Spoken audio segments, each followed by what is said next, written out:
ஒரு குழந்தை அம்மா கிட்ட போயிட்டு நான் சாக்லேட் வாங்கி சாப்பிட போகிறேன்னு சொல்லிட்டு ஒரு 10 ரூபா கேட்டுச்சுன்னா கொடுக்கவே மாட்டாங்க. அந்த 10 ரூபாவை கொடுக்கவே மாட்டாங்க. ஆனாலும் அந்த குழந்தைக்கு என்ன தேவைன்னு பார்த்து அது 1000 ரூபாய் பொருளாக இருந்தாலும் சரிங்க, அதை வாங்கி கொடுப்பாங்க. 10 ரூபா தானே குழந்தை கேட்குது அப்படின்னு சொல்லிட்டு கொடுக்க மாட்டாங்க. ஏன்னா அந்த 10 ரூபாய் கொண்டு போயிட்டு குழந்தைக்கு அது உடம்புக்கு செட் ஆகாமல் ஏதாவது பொருளை வாங்கி சாப்பிட்டுச்சின்னா ரொம்ப கஷ்டப்படுமே அப்படின்னு சொல்லிட்டு ரொம்ப அக்கறையாக அந்த 10 ரூபாய் கொடுக்க மாட்டாங்க.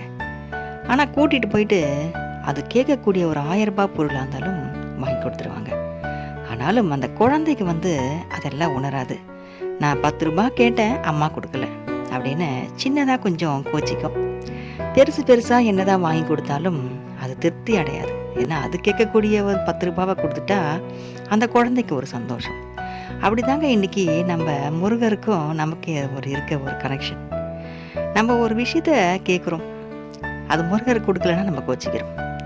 ஏன் நீ எனக்கு இன்னும் செய்யாமல் இருக்க, இது ஏன் நீ எனக்கு கொடுக்காம இருக்க, நான் யார்கிட்ட போய் கேட்பேன், நான் உன் அப்பான்னு கூப்பிடுறேன், என் நண்பனாக பார்க்குறேன், எனக்கு ரொம்ப ரொம்ப பிடிச்ச ஒரு உறவாக பார்க்குறேன், நீ இல்லைன்னா நான் இல்லை, நீ இருக்க நம்பிக்கையில் தான் நான் இன்னை வரைக்கும் வாழ்ந்துட்டுருக்கேன், எல்லாமே எனக்கு நீ கொடுப்பேன்னு சொல்லி தான் நான் தைரியமாக வாழ்ந்துட்டுருக்கேன். ஆனால் நீ இந்த விஷயத்த எனக்கு கொடுக்கலையே, இதை நீ இன்னும் நடத்தி கொடுக்காம வச்சுருக்கியே, எப்போதான் இந்த விஷயத்த முடிச்சு கொடுப்பேன் அப்படின்னு சொல்லிட்டு நமக்கு சின்னதாக ஒரு கோபம் வரும்.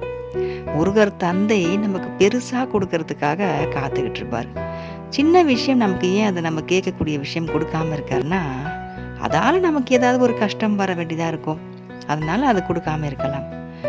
அதனால் முருகர் தந்தை என்ன பண்ணுவார், நம்ம அம்மா மாதிரியே தாங்க. நம்ம கேட்கக்கூடிய ஒரு சின்ன விஷயம் அது நல்லதாக இருந்தால் நமக்கு செஞ்சு கொடுப்பாரு.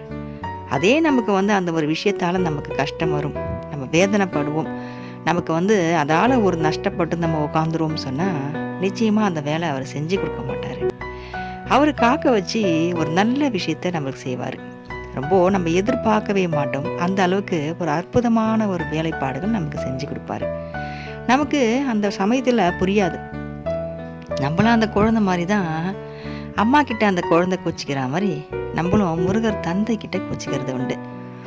சின்னதாக நம்ம கோபம் பட்டாலும் அதையும் ரசிக்கக்கூடியவர் தான் முருகர் தந்தை. ஏன்னா நம்ம அவரை வேணும்னே கோவப்படல, வேணும்னே நம்ம அவரை திட்டலை, நம்மளுடைய அறியாமைனால நம்ம அவர் மேலே கோவப்படுறோம்.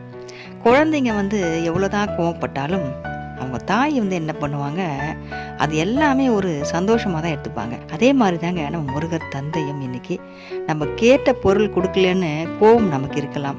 சில சமயத்தில் நம்ம சமாதானம் ஆகி திரும்ப